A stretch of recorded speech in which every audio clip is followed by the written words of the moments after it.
할렐루야. 아멘. 네, 금요기도에 오신 여러분들을 주님의 이름으로 환영하고 축복합니다. 혹시 스토브리그라는 드라마를 아시는지 모르겠습니다. 벌써 몇 년이 지난 드라마지만 프로야구 개막을 앞두고 있을 때면 또 한창 프로야구에서 이슈가 있을 때마다 이 드라마가 또 유튜브 쇼츠로 자주 올라오고 하는 것을 보게 됩니다. 이 드라마의 마지막 에피소드로 프로야구팀의 M&A, 그러니까 소위 인수합병에 대한 내용이 등장을 하게 되는데요. 이렇게 프로스포츠 팀뿐만 아니라 회사 간의 인수합병이 진행될 때 가장 민감한 부분 중 하나가 무엇이냐면 바로 고용승계 부분이죠. 그 이유는 이제 인수합병 중에 많은 이들이 근로자들이 일자리를 잃게 되는 일들이 생기기 때문인데요. 그래서 몇 년 전부터 정부에서는 인수합병 시 고용승계 인원이 80% 이상이 되면 이제 사업체에 여러 혜택을 주는 것으로 근로자들의 권익을 보호하게 되었습니다. 물론 몇몇 기업들은 여기에 대해서 정부의 과도한 규제다라고 말하면서 불편하다고 하지만 근로자의 입장에서는 그래도 어느 정도 고용을 보장받을 수 있는 법이 생겨난 것이죠. 그런데 이렇게 새로운 회사로 합병된 직원들이 고용 승계가 되어서 출근을 하게 되면 전과 같이 항상 출근하던 곳에 그대로 출근을 하게 되지만 이전과는 똑같이 일을 할 수 없다라고 하는 것이죠. 왜 그렇습니까? 출근하는 건물과 하는 일은 전과 같을지는 몰라도 이제는 새로운 회사의 직원이 되었기 때문에 이제 새로운 회사가 목적하고 있는 방향에 따라서 새로 정한 방향에 따라서 일을 해야 하기 때문입니다. 만약 그러지 않고 이전 회사의 방식대로 그 방침대로 일을 한다고 한다면 그 회사는 고용 승계를 한 보람 없이 어려움을 겪다가 결국은 정리해고를 선택하는 어려운 일들이 발생할 것입니다. 오늘 함께 살펴보고자 하는 본문은 악덕 기업에서 고생하는 근로자와 같았던 이스라엘 백성들을 하나님께서 이집트에서 꺼내신 뒤에 그들을 당신의 백성으로 온전히 받아주시는 내용입니다. 하나님께서는 새로운 회사로 합병된 직원이 새로운 회사의 목적과 방향을 이해하는 것처럼 이스라엘에게 십계명을 주시는 것으로 하나님께서 계획하고 계신 그 나라와 그 목적을 이제 설명하시게 됩니다. 도대체 십계명이 뭐길래 목사님이 저렇게 장황하게 설명하나 싶으시겠지만 십계명은 우리가 흔히 생각하는 것과 달리 주님의 큰 사랑과 은혜가 담겨져 있는 복음의 집합체입니다. 그래서 오늘부터 십계명으로 만나는 복음이라고 하는 큰 주제로 이제 12주 동안 십계명에 대해서 우리가 찬찬히 살펴볼 텐데요. 모두들 이 시간에 잘 참여하시고 또 참석을 권면하셔서 우리 주님께서 십계명 안에 담아두신 놀라운 은혜를 깨닫고 누리시기를 주님의 이름으로 축원합니다. 먼저 종교개혁자 마틴 루터는요, 십계명에 대해서 이런 말을 했습니다. 십계명을 온전히 아는 사람은 성경 전체를 아는 것이다. 루터의 이 말을 제가 가만히 생각해 보면서 십계명은 우리가 흔히 생각했던 것과 다른 이미지와 의미를 갖고 있겠구나라는 생각을 해보았습니다. 여러분은 십계명 하면 어떤 이미지 아니면 어떤 생각들이 떠오르십니까? 십계명을 우리가 율법이라는 단어로 자주 부르다 보니까 사람들은 십계명을 마치 어떤 공공질서를 위해 개인의 자유를 뭔가 규제하거나 가두어야 하는 세상의 어떤 법률과 같은 것으로 생각하지만 그것은 잘못된 생각이라고 하는 것이죠. 그렇다면 십계명은 무엇인가? 듀크 대학의 석좌 교수인 스탠리 하우어스가 소개한 유대인의 짧은 기도문을 통해서 우리가 이것을 엿볼 수가 있는데요. 우리가 그 내용을 한 문장인데 함께 읽어보도록 하겠습니다. 시작. 하나님은 율법의 종이 되도록 파라오의 종살이에서 우리를 해방시키셨습니다.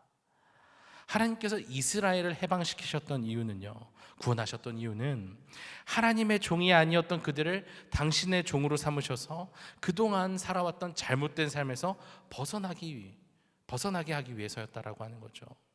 세상의 노예였던 그들, 이집트의 노예였던 그들을 하나님 나라라고 하는, 그리고 약속의 땅이라고 하는 새로운 나라를 허락해 주심으로써 자신의 백성으로 만들기 위해서였다라고 하는 거죠. 하지만 하나님께서는 앞서 이야기했던 것 고용승계처럼 그들을 그냥 그대로 받아들이시는 것에 만족하지 않으셨다는 겁니다. 하나님께서는 그들에게 이전과 다른 새로운 삶의 방식을 제시하시게 됩니다. 그것이 오늘날 우리가 맞닥뜨리고 있는 세상과 이 세상의 잘못된 삶의 방식에 대항할 수 있도록 도와주는 지혜와 복음이 담긴 십계명이라고 하는 것이죠. 그러니까 십계명에는요, 무엇이 담겨 있냐면 그리스도인으로 살아갈 우리에게 필요한 모든 것들이 담겨져 있다라고 하는 겁니다. 하지만 조금 전에도 이야기했던 것처럼 십계명이 세상의 잘못된 방식으로부터 우리를 깨닫게 하고 돌이키는 그런 역할들을 하다 보니까 많은 이들이 십계명에 대해서 굉장히 딱딱한 것으로, 불편한 것으로 여긴다라고 하는 것이죠. 하지만 실제로 율법을 뜻하는 히브리어인 토라는요, 어떤 법이나 규칙을 의미하는 단어가 아니라고 하는 겁니다. 잠언 1장 8절 말씀과 6장 20절 말씀을 우리가 함께 읽어보도록 하겠습니다. 시작. 내 아들아, 내 아비의 훈계를 들으며 내 어미의 법을 떠나지 말라.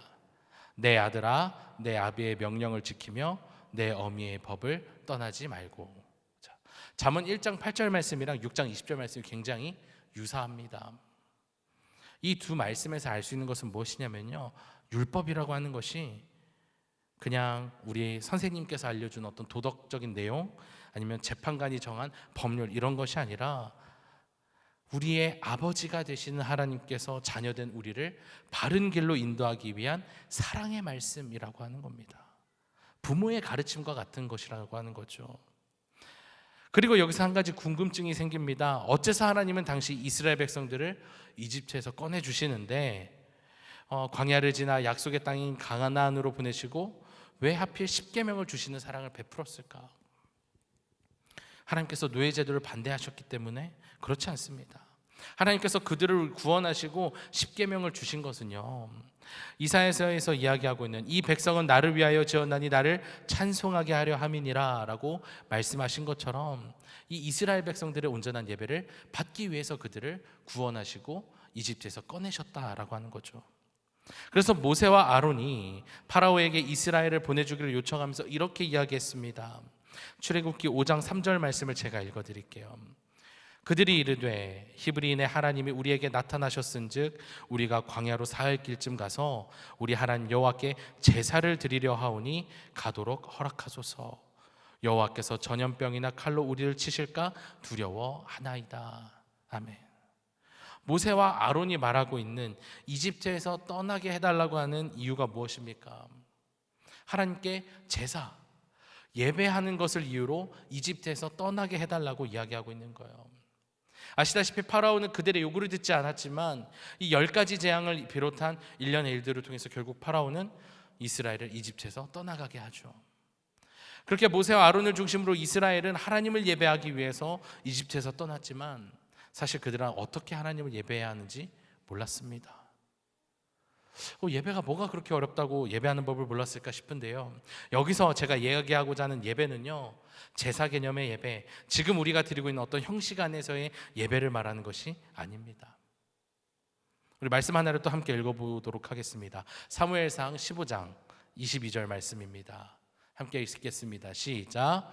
사무엘이 이르되 여호와께서 번제와 다른 제사를 그의 목소리를 청종하는 것을 좋아하심같이 좋아하시겠나이까?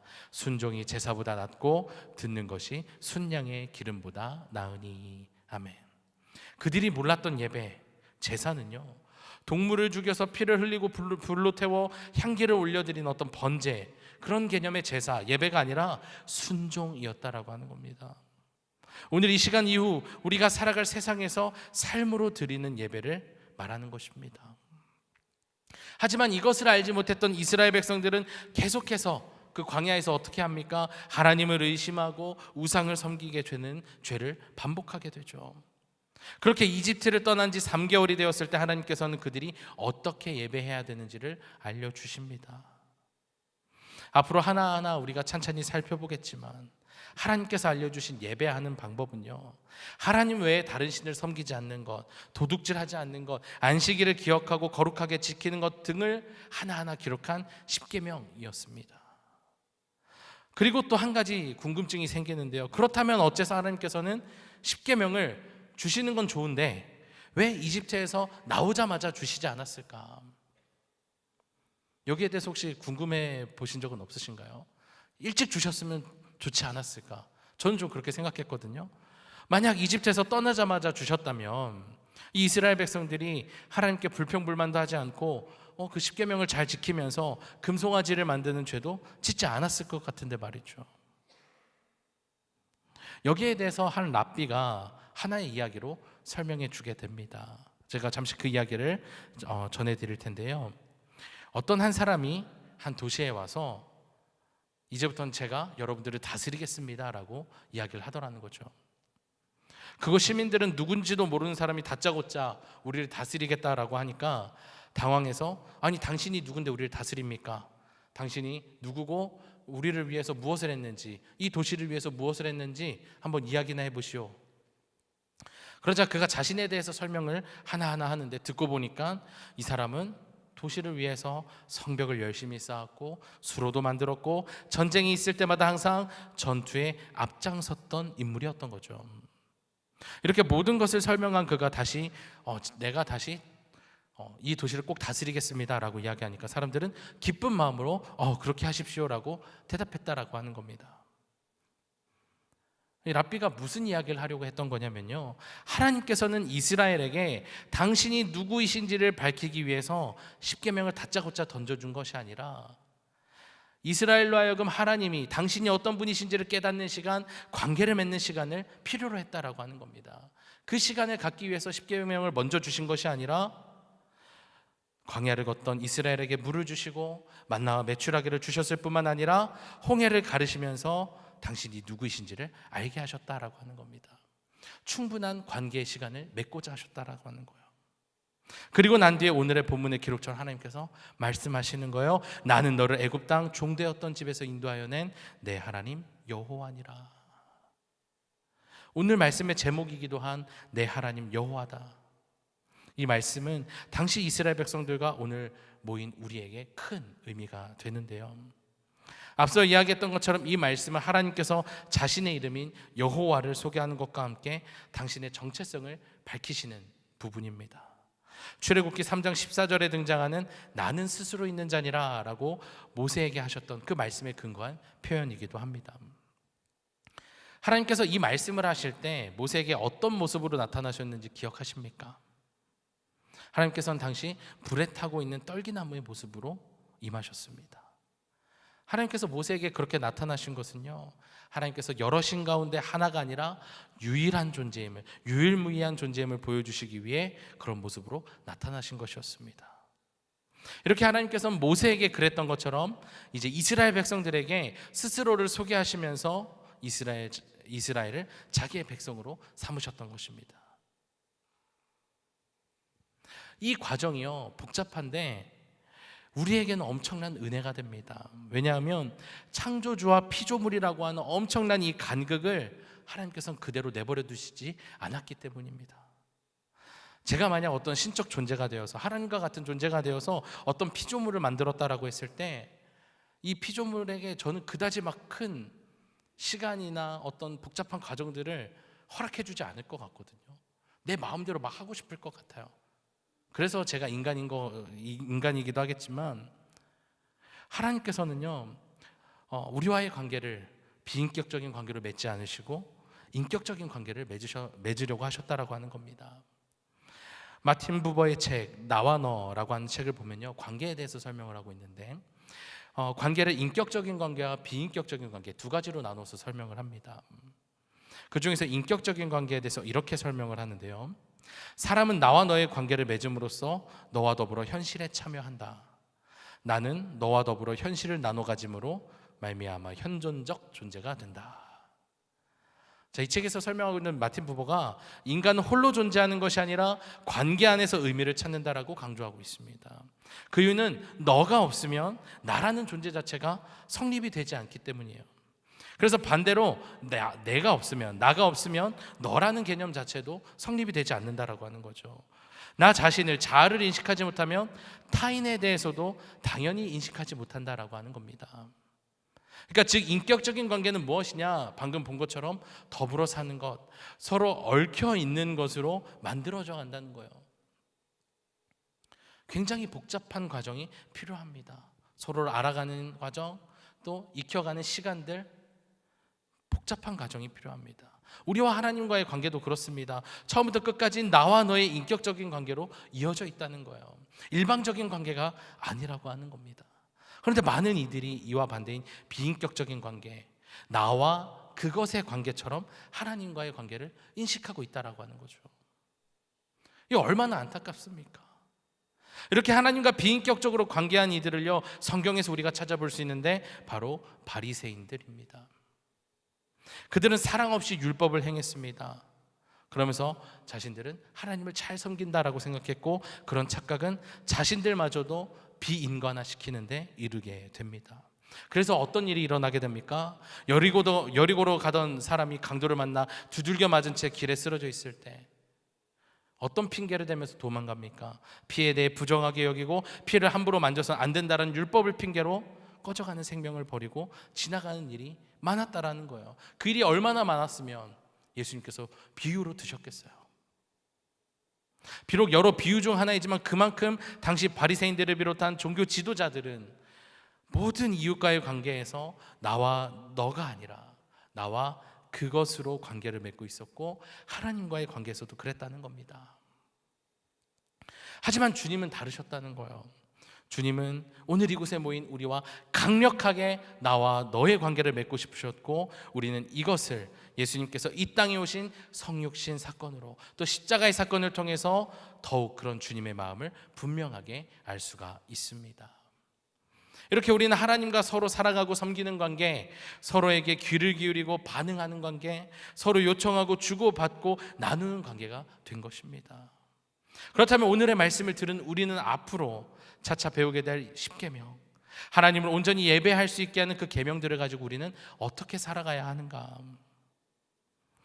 앞서 이야기했던 것처럼 주님은 죽을 수밖에 없던 우리를 무조건적인 은혜로 죄와 사망에서 구원하시고 친히 당신의 백성으로 삼으셨습니다. 우리는 그런 하나님의 계명에 대해서 불평이나 거부하는 태도가 아니라 감사하는 마음으로 기쁘게 순종하는 태도로 살아야 하는 줄 믿습니다. 마태복음 18장에 등장하는 만달란트 빚진 자의 이야기를 다들 잘 알고 계실 거예요. 이야기의 핵심이 무엇입니까? 받은 은혜를 나누라라는 거예요. 이야기의 주인공은 만달란트나 되는 엄청난 빚을 탕감받았음에도 불구하고 그 은혜를 잊어버리죠. 그래서 자신의 빚의 수십만 분의 1에 불과한 고작 1000데나리온 빚진 자를 옥에 가두었다가 자신도 나중에 옥에 갇히는 일을 겪게 됩니다. 그에게 만달란트나 되는 돈을 탕감해 주었던 임금이 그를 옥에 가두기 전에 이렇게 이야기를 합니다.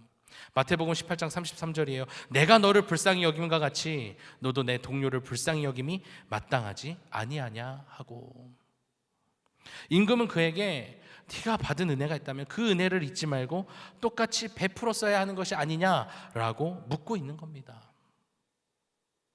주님께서 우리를 지으실 때요, 여기에 있는 우리만 주님을 찬양하게끔 만들지 않았어요.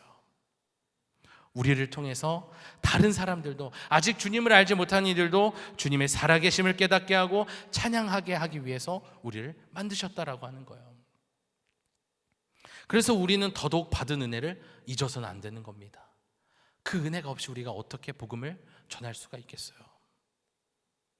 또 그 은혜를 나누는 데 힘써야 합니다. 만달란트를 빚졌던 이는 그 은혜를 온전히 깨닫지 못했기 때문에 은혜를 베풀지 못했고 도리어 받았던 은혜마저 빼앗기고 말았습니다.